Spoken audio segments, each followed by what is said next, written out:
everyone. Welcome back to LA Storytime, where I practice radical self-reflection. We look back at some pop culture moments and talk a lot of reality TV. Last week after sitting down and reflecting on like kind of the toxicity that evolved around the show Dance Moms over the decade that I covered the show, left me with all kinds of feelings.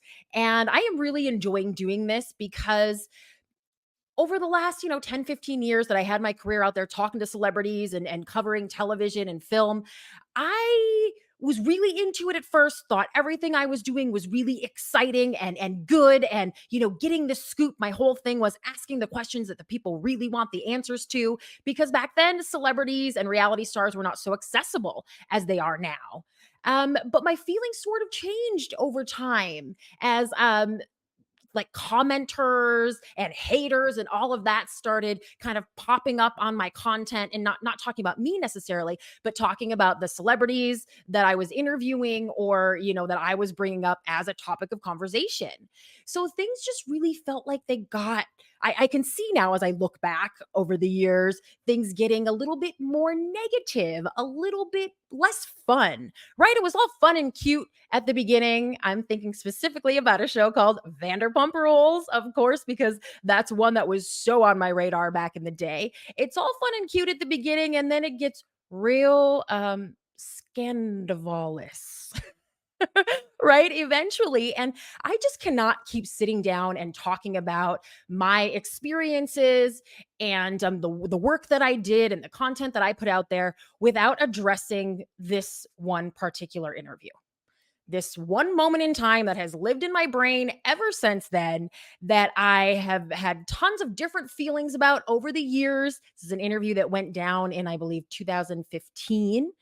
And it was with none other than someone whose name is on everybody's lips nowadays, Lala Kent. I'm giving you Lala today, people. And I know there's a whole lot of opinions right now about her behavior on the show Vanderpump Rules and her personal life and what's all gone down with her in the last several years. But what I'm talking about is the beginning of Lala, right? Her first season on Vanderpump Rules, when she came in hot. I don't know if you guys remember her first few episodes. There was a major storyline she had where she was going to a modeling job in Italy, and she needed to ask Lisa Vanderpump for time off from her job as a hostess at Sir, because she had this modeling gig that she needed to go to. Well, of course, the other girls, speaking of haters, that's their job, right? It was their job to get to the truth, and the other girls did not believe Lala. It came out that she was really just going on a trip with her rich boyfriend. A lot of controversy about that and conversation over a few seasons until we knew the truth of what was going on there. But I needed to get to the truth of this Italy trip, this kind of the whole catalyst of welcoming Lala into Sir, and who is she and what is she about and how does she spend her time when she's not at the restaurant. I had to get to the bottom of all of that. So when she started being on the show, I was interested, and the show was already hot. All the other stars I had gotten to know through Hollywood events and interviewing them. And I was really excited for an opportunity to talk to the new girl, Lala, at a red carpet event. I don't remember what it was. There are so many. I also talked to James Kennedy at this particular one, a ton of other celebs. And if you remember, another hostess from Vanderpump Rules, Lauren, who had kind of a love triangle thing going on with Lala and James. And it was really fun to get, all the scoop on all of that. But when Lala came up to me at this event, all the celebs are kind of walking by and I'm ready for everybody. I didn't know a ton about her at that time because she was so new. Even her personal life and her history growing up, all that kind of stuff. We knew nothing about her. So this is really a unique opportunity, and those are really valuable interviews, because if there isn't a lot of footage out there about somebody and people are looking to get to know them better, this was before everyone was putting themselves out on social media every minute of every day. If people want to get to know them a little bit better, they're going to go to YouTube and look up interviews, footage, B-roll, stuff like that. So I knew this was a great opportunity to help the fans get to know Lala, and also to get to the bottom of what everyone was talking about her. Who is her boyfriend? Is she a model? What about this trip to Italy? Is she pay for play? Is she, I mean, there are very nice ways to say all the things I'm going to say, but it wasn't me. Okay, it was the other girls at Sir that were kind of questioning Lala's morals and whether she was the type of LA gal who takes trips with rich guys for either to be paid or just to get a free trip. And everyone was questioning what Lala was doing to get these trips around the world to places like Italy. Obviously, she wasn't getting paid to model, even though she was absolutely and still is absolutely gorgeous. And kind of as a sidebar, my personal opinions about what happens on Vanderpump Rules, or my personal opinions about Lala and the way she conducts herself, are really in current time really make no difference on any of this. I am talking about the conversation that I had with a very young girl who was green, who was new to reality TV, who was new to LA. Nowadays, I would not mess with Lala.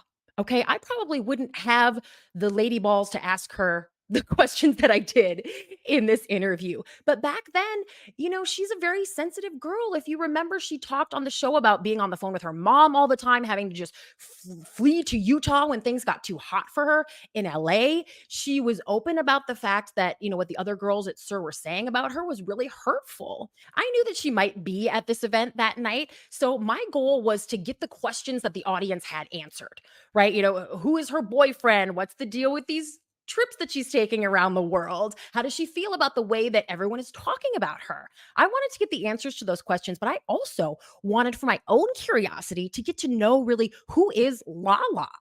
Right. And I wanted the audience to have this opportunity as well, because in back then, before everyone was putting themselves out on social media, when you saw a new character on a reality show, if you liked them or didn't like them, had something to say about them, or wanted to know more about them, you'd go over to YouTube and see, had they ever done an interview before? Was there any footage of them anywhere talking, or anything like that? So this was a really good opportunity to let the audience know who is the real Lala.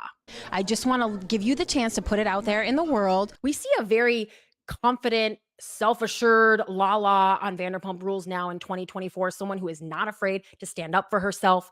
But this was way back in the day, when she wasn't as savvy. And the reason why this interview stands out so much in my mind, why I cannot continue to self-reflect and talk about my experiences without addressing this with the audience and with myself, is because it's really bothered me ever since then. Was that crossing a line? Was it inappropriate? Was it hurtful to her? Was it the right question to give her the opportunity for redemption? Was it the right question to give her that opportunity to let people get to know her in the way that I really wanted them to in this interview? And I've wondered all of that for, over 10 years now. And that's why we're going and doing this, because I have a real problem watching myself back. I think a lot of people say that.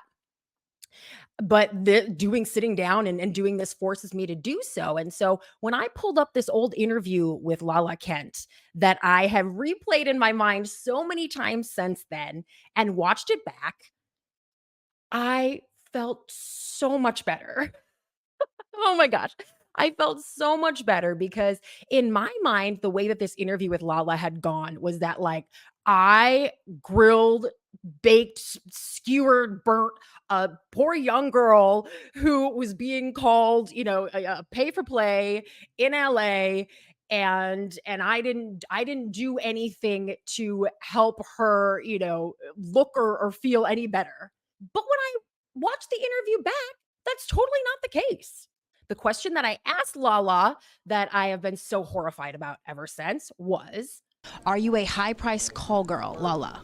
And who even says that? Like, I think I got that phrase from back when I worked at E. That was the nice way that you would say that. It was high price call girl. And this was in the time of like Ashley Dupree and all that had all come out. And, so that was the nice way that we put that. Oh my gosh. Speaking of Ashley Dupree, if you guys don't know who I'm talking about, you're an Alex Earl fan. If you're young and you don't know all that went down, go Google it. It's really juicy stuff. And Ashley Dupree has her own awesome redemption story. But anyway, back to Lala. So those were the words that I chose to ask her whether what the other girls were saying about her, about in this trip to Italy with her rich boyfriend or whoever he was, is true. When I was replaying this interview over and over in my mind for the last 10 years, I think I just remembered wording it a little bit more callously, and, I think her mild horror at the question initially was really exaggerated in my mind, but when I go and watch the video back now, I worded this question, I posed it to her in a respectful, kind of fun, playful manner, and she responded in the same way. I wish.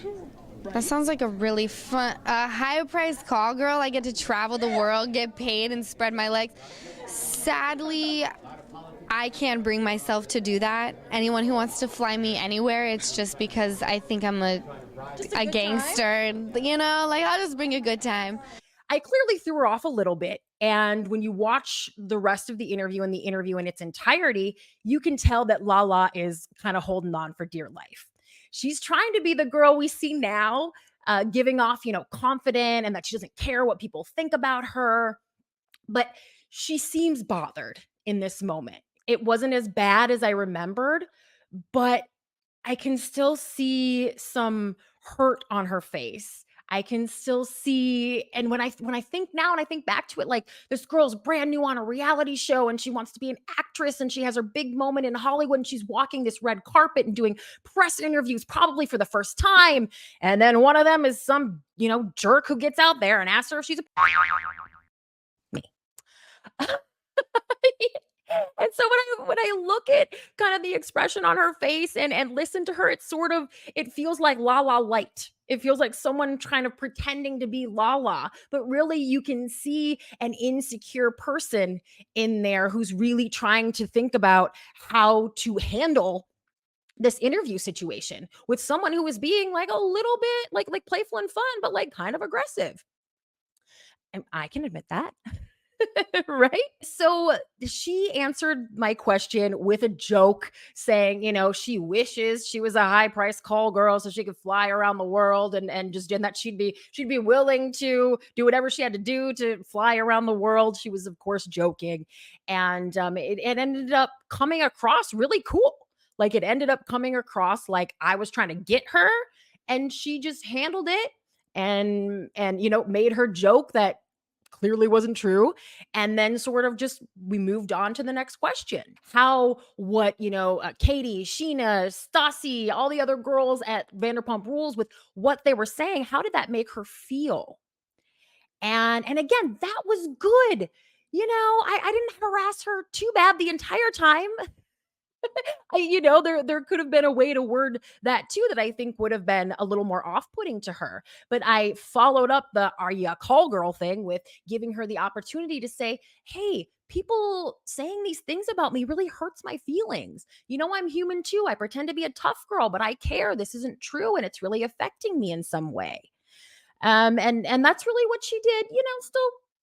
Still played it like Lala. She didn't give any of her power away to those girls, to the other girls. But she clearly, let me and everyone else know that she is a real human being. So I guess talking it out now again, which is what we're here to do, man, this is so helpful for me. It's like therapy. Maybe I should pay you guys. I really did what I intended to do in this interview moment with Lala. If my goal was to let people know who she really was and to give her an opportunity to kind of clap back and set the record straight, that is exactly what she did. That was exactly what my questions gave her the opportunity to do. So this is something that I've been feeling terrible about for like 10 years. And again, you watch Lala on the show, and she obviously is not someone who would have a problem telling somebody that they were wrong or asking for an apology if she felt like she was deserved one. But it's still just always kind of poked at me a little bit, especially as I now just look back at even my childhood and how women were treated in the time that I was being so influenced by, right? When I was growing up and the way that the media was covering Lindsay Lohan and Paris Hilton and Britney Spears, I was all over all that stuff. And that's really where I was coming from when I started Christie Reports and started getting out there and doing interviews, was that I was going to, treat celebrities the same way that all the other entertainment media does. I don't do that anymore. I promise I'm like reporter Barbie in the movie where the only question she asks is, How are you so amazing? That's going to be me from here on out after doing all of this self reflection. I promise. I'm 38 years old. I have learned to be far more empathetic to other people. And I just don't want to be that person who, like, that's a little yucky to me now. If I'm out there asking someone if they're a prostitute, I'm not going to do that in 2024. We're over that. We don't do that stuff anymore. So, and I don't say that to sound self righteous, like, I have somehow realized that I am above, this kind of celebrity gossip. That's not it at all. Because again, I still believe that, reality TV stars sign up for and get paid for for exposing their private lives. That's what they're there for. That's what they get paid for. And I think it's okay for the media to continue to do that because those people are looking solely for notoriety. Someone is an actor, a singer, a dancer, whatever they are, they're practicing their craft, they're doing their thing. If someone is a reality star, their thing is to tell everybody how they feel and what is going on in their lives. So when I'm being the media, I'm just helping them do that. I was helping them do that 10 years ago. And, now again, I'm going to have different kinds of conversations and really just focus on myself and what I did right or wrong because that just feels good to me now. Not to say that it took me, 10 or 15 years of working in entertainment news to figure that out. I was always friendly with people.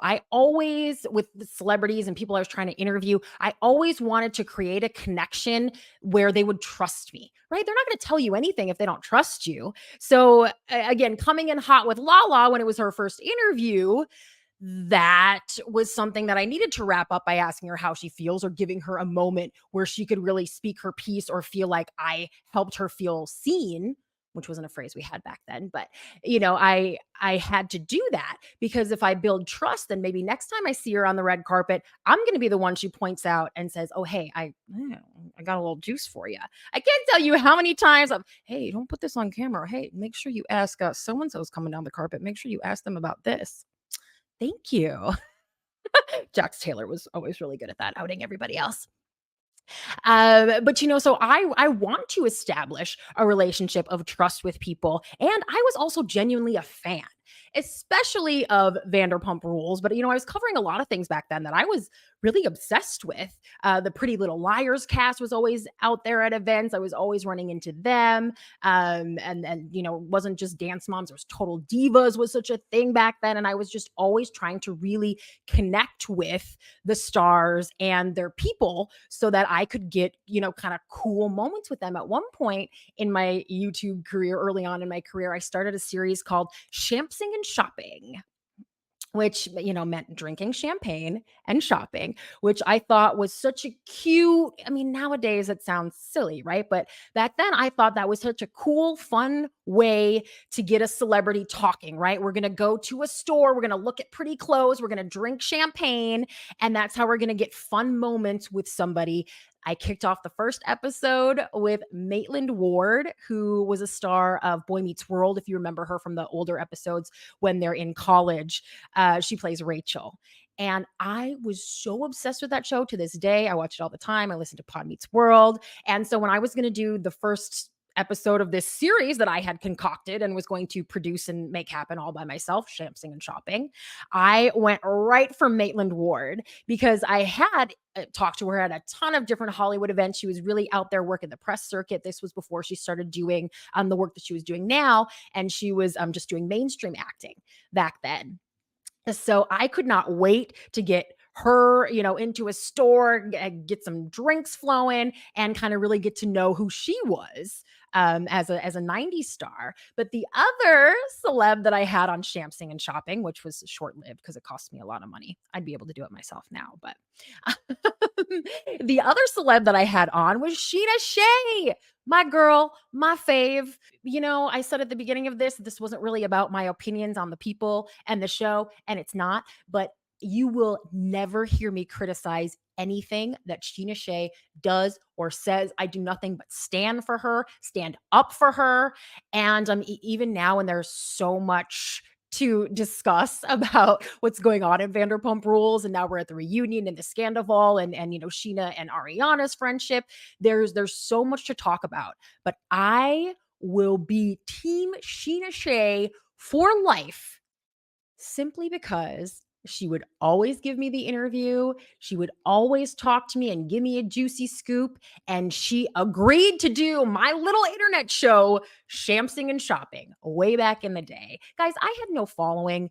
Nobody owes me anything. My channel was not huge mega at this point. There was no reason for someone like a Scheana Shay, who was a big deal in this is like 2014, I think 2015. She was in maybe the third, fourth season of the show. She was a big deal. She owed me nothing. She didn't have to do that. She could stay at home. She could have gone and done something with Entertainment Tonight. But she wanted to come and drink champagne and go shopping with me on Melrose Avenue. We chose a store called Mint, which was this was such a good choice because it was like an evening gown store, like cocktail, sparkly cocktail dresses, glitter everywhere, just bright colored, shiny, sparkling tulle dresses everywhere. They had wedding dresses at this store as well. And this was around the time when Scheana was talking about getting engaged to her then boyfriend, Scheana Shay. So that was a perfect match. It was really hard to actually get stores to agree to let us come in and film. I thought that would be a no-brainer. I'm like, hey, I'm bringing in one of the stars of Vanderpump Rules in here. And Mint said yes because they knew Scheana and they knew the show and they had loaned her stuff before. So that was a beautiful backdrop for Scheana to come in and drink a little champagne with me. And, talking about kind of the behind the scenes and what you don't see on camera. Um, sh- Again, like Lala, these are real people. Sheena came in this day and she was vulnerable. This was right around the time when she had had that slip at the Belmont and had busted her front two teeth. And had like temporary ones in. If you remember, there's a very memorable moment from the show when Brandy Glanville was at something that they were serving at, and she said to Sheena, "Oh, your tooth looks gray." So Sheena was feeling very self-conscious about her teeth at this point. She was still in a little bit of pain, and monetarily, she was figuring out how to pay for her medical bills and stuff. And she was so open about coming in and telling me all of that. I felt so good because again, I was always trying to establish that trust and I just really liked her. She was a friendly vibe. So even though she wasn't in top form that day, she was willing to come and play with me and look at wedding dresses. She was very excited about that. And the absolute coolest thing about having Scheana Shay on my show, Shamsing and Shopping, back then was that I was going to premiere Good as Gold on my channel before anybody heard the song that is now a huge hit, a cult classic that has inspired its own screamo emo version now. It was her second single. She had done What I Like, which is also a banger. But at this time, she was just about to release Good as Gold. And I thought that would be kind of a fun thing to hook people and to get people to watch my little piece of content, Shamsing and Shopping, was if I could say, hey, I'm going to play a little snippet of Scheana Shay's new song in this show. What are you looking for today? Well, Red carpet event coming up? Or? I'm doing Watch What Happens Live. Something I'm thinking maybe for a music video. My new song's called Good as Gold. And I saw a gold dress right when I walked in that caught my attention, so. Good as Gold is the new one. Yeah.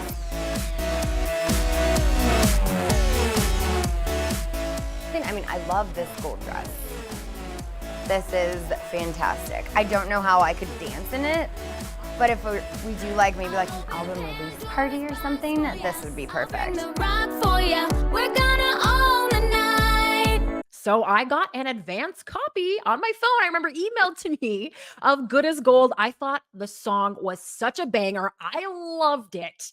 And I was so excited to talk to her about it when we were in the store. She kind of gave me the inside scoop on recording it and all of that. And then I got to play a little snippet of the song. So even now, that feels like one of my biggest claims to fame. Guys, in 2024, what has Christy accomplished? Well, I premiered Good as Gold on my channel. That's right. Put that at the top of my resume, right under Emmy nominated if I had that, but I don't. A very proud moment. And again, this I just felt like a real entertainment reporter. I was the only one who had their own outlet. Now everybody's got their own stuff in there, Zack Attack and whatever. Uh, who's the guy who's on the Valley?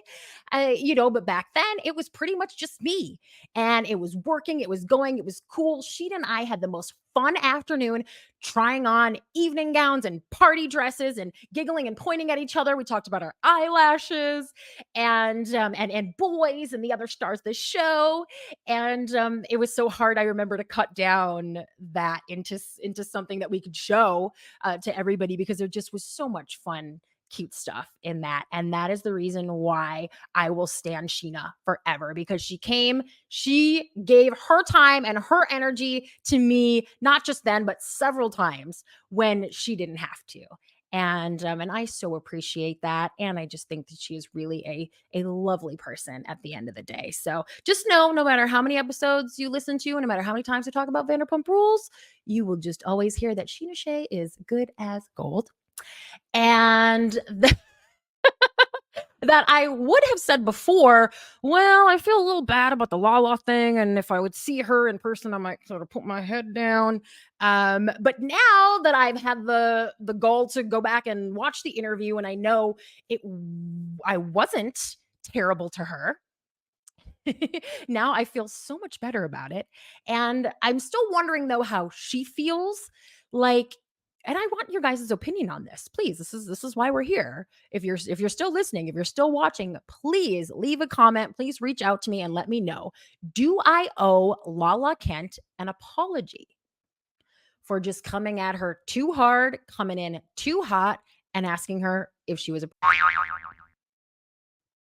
again, watching it back, I think no. And just knowing who she is now, I think if she felt some type of way about it, she would reach right out to me and tell me that I owed her an apology. But what I think is that she probably doesn't remember that this ever happened. She maybe saw it back then or felt some kind of way, but I'm sure I don't have any grandiose ideas in my head. I don't think that anyone knows who I am anymore or cares.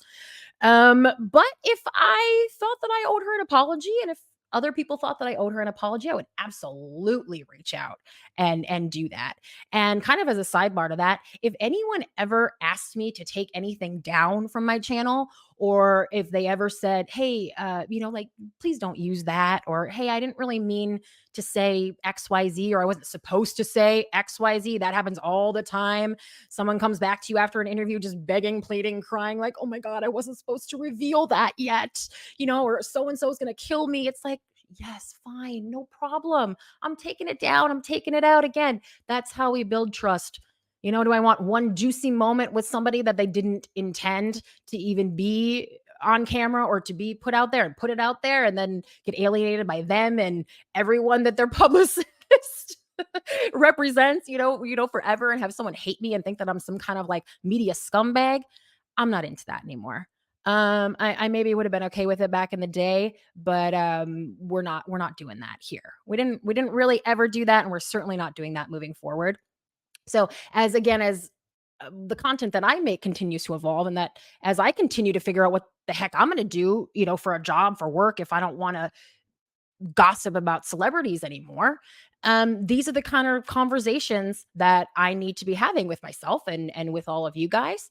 And again, I hope that this was at least mildly interesting to you, because it's so helpful to me to sit back and sort of talk it all out.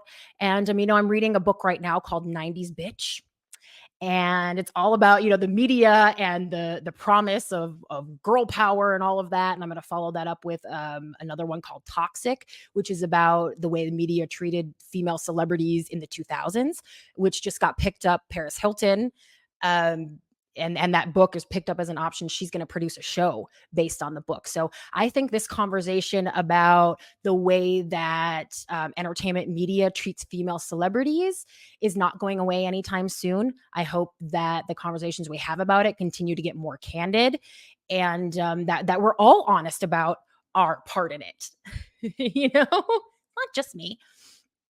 So thank you guys so much for listening while I self-reflect, and I really appreciate you watching. So remember, you can listen to this wherever you get your podcast, or you can watch on my YouTube channel, and that's where you can really leave a comment and let me know what you think. And what you want to hear about too. There are so many videos, so many interviews on my channel now. When I go through that, have a backstory that I think is valuable to you guys and to me. So we are just going to keep doing this every week. I cannot wait to talk about more about the Boy Meets World cast and the huge interview I had with the Girl Meets World cast. My very first time talking to Sabrina Carpenter, getting her on the red carpet the first several times. I can't wait to talk all about all of that. So much more to discuss. Please keep up with me, and I will see you guys next week. Thank you so much. Bye-bye.